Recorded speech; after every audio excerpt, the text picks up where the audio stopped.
You know, I may just do film and trailer reviews, but I think it's equally as important to try and ask questions regarding the film industry and see what answers we can find together. So that's why I've decided to bring in this new segment for the channel called The Film Industry Question. Today's question is, are film trailers beginning to spoil too much? I think everybody knows what a trailer's purpose is. It's a collaboration of shots of an upcoming film that's put into advertisements to draw in the attention for an eventual audience. As you might have guessed already, I love watching trailers. I love the music, the suspense, and sometimes a good laugh or two they can give the viewer. But the main reason I and a lot of other people like trailers is because we enjoy the feeling of mystery that comes with it. Seeing all these different shots and wondering how they're all going to connect together. So this brings us to the rising topic. I've come to notice recently that a lot of trailers seem to be putting scenes in them that, in my opinion, look like they're giving away way too much detail before the movie hits the theaters. A couple months ago, I heard about a film coming out called Love Happens, starring Jennifer Aniston and Aaron Eckhart. The premise was pretty simple. A guy who coped with his wife's death by writing self-help books came to a city while his book is on tour and met a florist who starts to fall in love with him. He also deals with issues from his father-in-law who thinks he needs to stop lying to himself. I saw the trailer and thought it was going to be a decent film, but then I saw two scenes that abruptly stood out in my mind.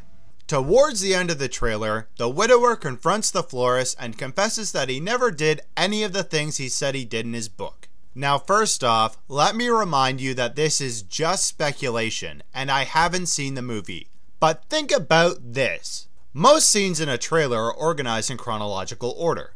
Would they make sense if they weren't?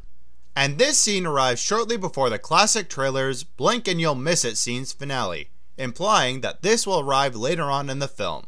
Now this scene could appear anywhere in the movie. But when a film is trying to make this man look like someone who's gotten through his troubles and all of a sudden he reveals it was all a lie, doesn't that seem like something you'd want to save for the end? And there's even a scene in the trailer where the widower's bitter father-in-law is seen hugging him in tears in front of a large audience. Now I ask you again, doesn't that seem like something you would have at the end of a story arc?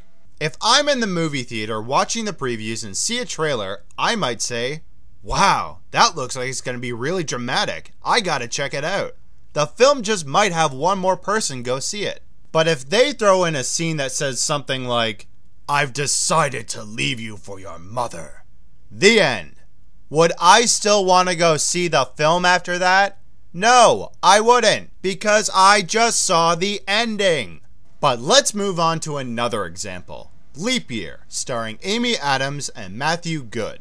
The premise involves a woman who's been waiting for her boyfriend to propose to her, but he's never gotten the backbone to do it. So she hears about an Irish legend that says a woman can propose to a man in Ireland on a leap day, and they have to accept it.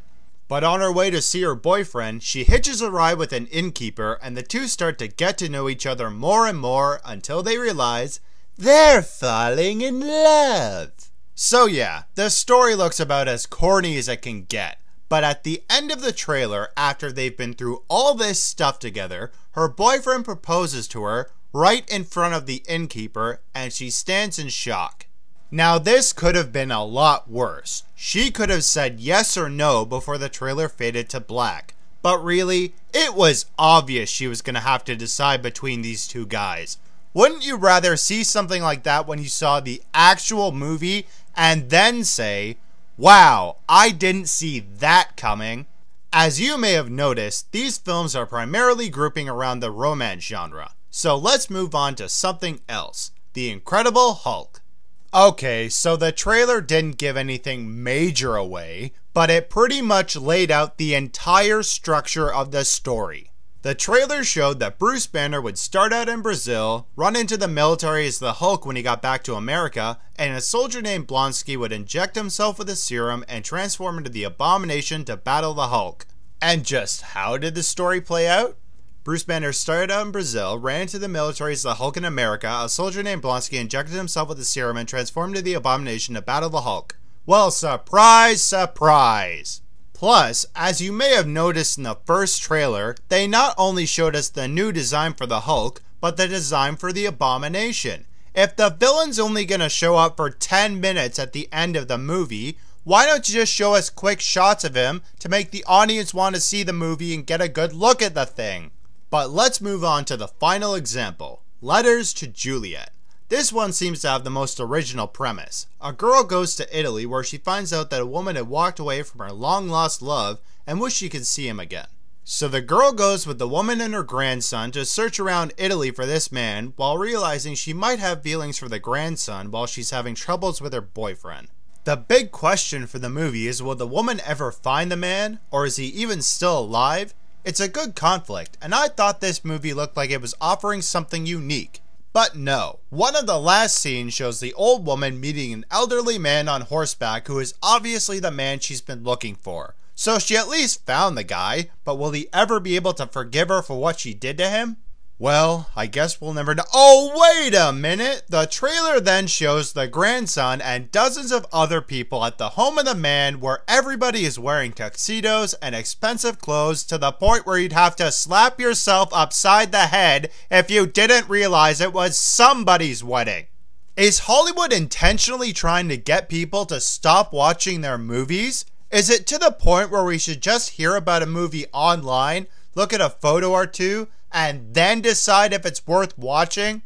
Well, this is my response. Out of all these movies, I've only seen The Incredible Hulk, but it seems like that movie really didn't offer much else than the trailer had already shown. It was a decent film, but unless you've seen the trailer, you can figure out how it's all gonna run.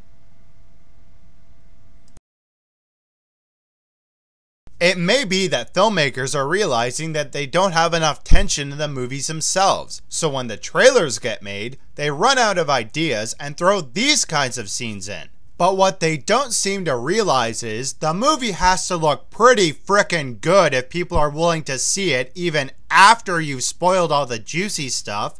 Films like Love Happens and Leap Year feel too cliche, whereas films like Letters to Juliet look like they're offering something new and exciting. So if you're listening, Hollywood, please don't dig your own financial grave. Are you really gonna spend all this money on making movies and then start pushing potential audience members away? Who's handling the promotional material these days?